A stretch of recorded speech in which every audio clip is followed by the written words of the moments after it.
Have you ever bought something expensive? Not because you needed it, but because you wanted other people to notice you?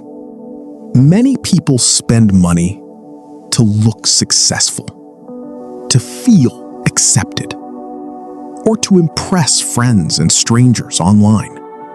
They buy luxury clothes, expensive phones, and flashy things, even when they are struggling financially.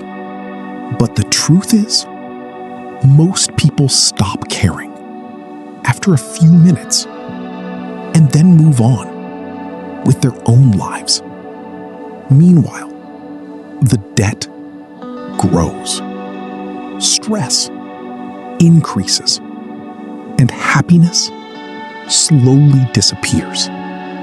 Real wealth is not about looking rich.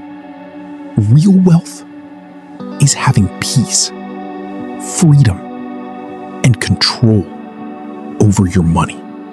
If you learned something from this video, make sure to like, subscribe, and follow for more powerful financial lessons.